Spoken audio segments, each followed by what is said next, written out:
Think back to who you were before your last serious relationship. Your hobbies, your friendships, your opinions, your dreams, your sense of self. Now think about who you became 6 months into that relationship. For many people, those two versions of themselves look shockingly different. Somewhere between falling in love and trying to keep that love, they quietly disappeared. If you have ever looked in the mirror midway through a relationship and barely recognized the person looking back at you, this video is for you. Because losing yourself in love is not a romantic sacrifice, it is a psychological pattern. And today we are going to break it down completely. Welcome to Psychology of Love, where we decode the science behind attraction, relationships, and human connection. Today we are exploring one of the most common and most damaging patterns in romantic relationships, the psychological phenomenon of losing yourself in love. This is a topic that affects people across every culture, every age group, and every relationship type. And understanding why it happens is the first and most important step toward making sure it never happens to you again. Let's get into it. Before we dive into the psychology, let's define exactly what losing yourself in a relationship actually looks like. Psychologists refer to this phenomenon as self-concept erosion, a gradual process in which your sense of individual identity becomes increasingly submerged in the identity of the relationship or your partner. It rarely happens dramatically or all at once.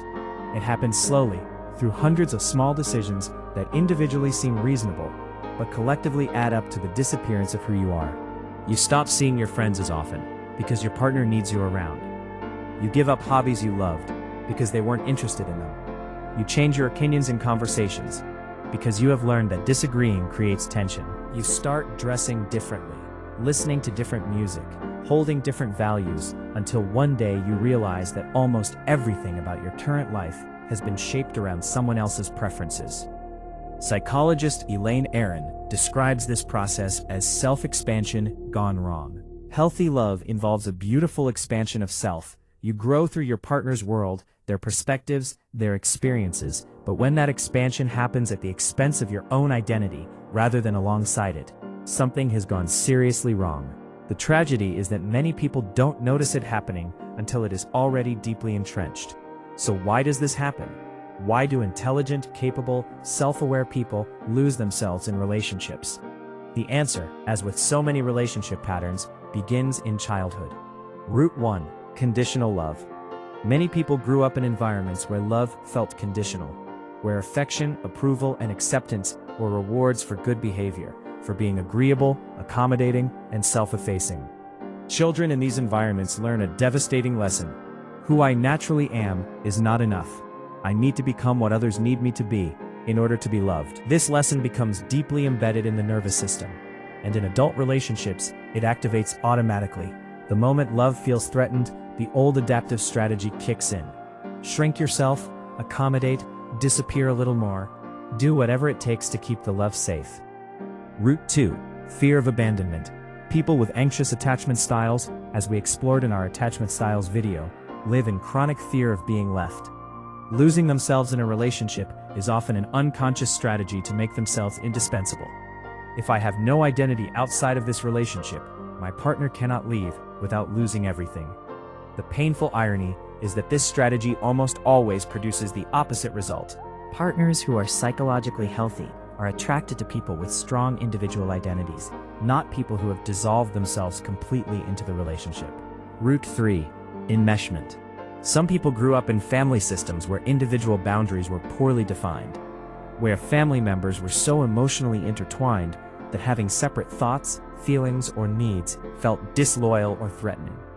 Psychologists call this enmeshment, and people who grew up in enmeshed families often replicate the same dynamic in their adult romantic relationships.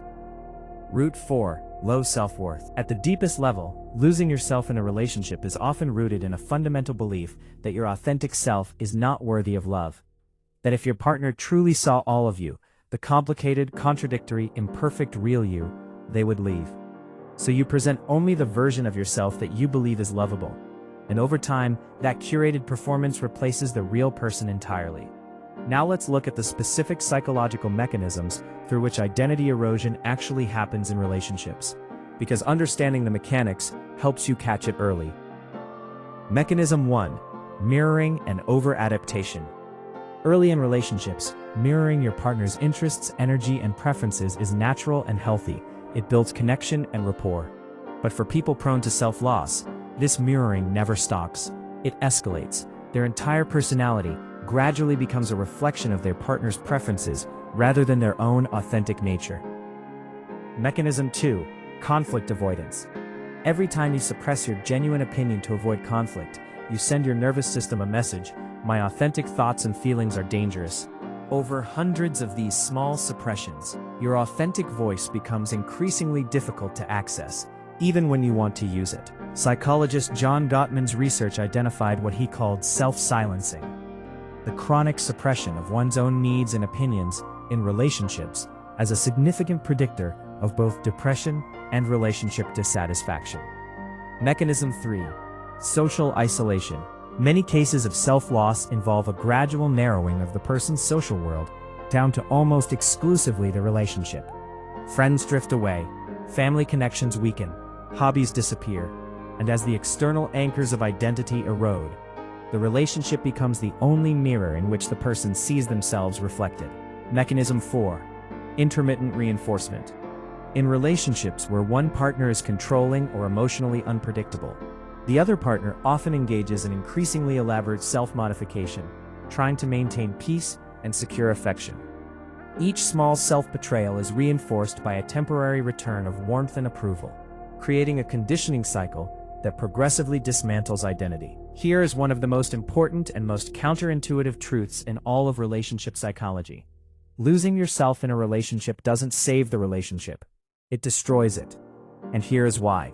Psychologically healthy partners are attracted to people with genuine individual identities.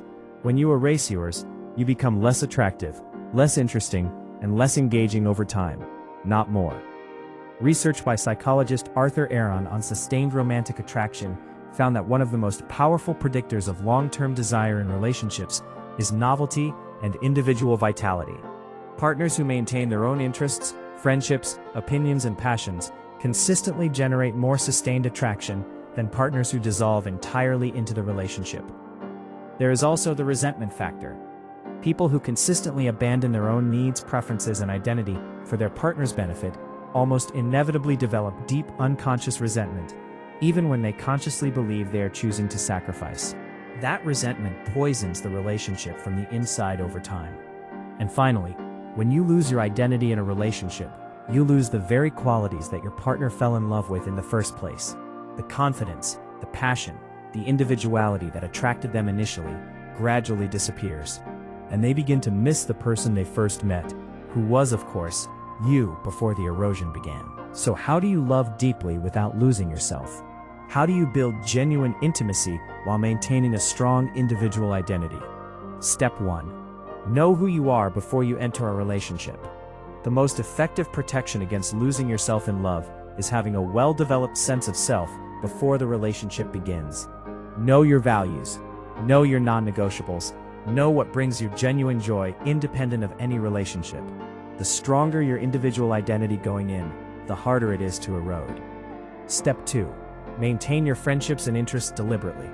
Do not allow your social world to collapse into the relationship. Protect your friendships. Keep your hobbies. Maintain commitments that exist outside the relationship. These are not threats to intimacy. They are the foundation that makes sustained intimacy possible. Step 3. Practice voicing your authentic opinions. Every time you voice a genuine opinion, especially one that differs from your partner's, you are strengthening your psychological identity. Start small if necessary, but practice being honest about your genuine thoughts, feelings, and preferences, even when it creates minor friction. Step 4. Notice the early warning signs. Self-loss rarely announces itself dramatically. It whispers. Notice when you consistently defer to your partner's preferences. Notice when you stop seeing certain friends. Notice when you edit your genuine opinions before expressing them. Catching the pattern early, when it is still a whisper, is infinitely easier than addressing it when it has become a roar. Step 5. Understand that healthy love expands you. It does not diminish you. The right relationship should make you more yourself. Your partner should be curious about your authentic thoughts, supportive of your individual passions, and genuinely interested in the full complexity of who you are. If your relationship consistently requires you to be less than your full self, that is not a sign that you need to shrink further. It is a sign that something in the relationship needs to be examined honestly. Step 6. Therapy and self-work. If you have a long history of losing yourself in relationships, the roots of that pattern almost certainly go deeper than any single relationship. Therapy, particularly approaches focused on identity, boundaries, and attachment, can be genuinely transformative in building the kind of solid psychological foundation from which healthy love becomes possible. The greatest love you will ever experience is not the love that asks you to disappear. It is the love that sees exactly who you are, the complicated, imperfect, beautifully specific person that you are, and says, yes, that is exactly who I want. You do not have to earn love by erasing yourself. You do not have to shrink to be chosen. The right love will not require your disappearance. It will celebrate your presence. Hold on to yourself, because the most loving thing you can do for yourself and for the person you love is to remain fully, unapologetically, authentically you. If this video resonated with you, please subscribe to Psychology of Love, because every week we bring you the real science behind human connection and relationships. Drop a comment below and tell me, have you ever lost yourself in a relationship? What brought you back to yourself? Your story matters, and this community is listening. Thank you for watching.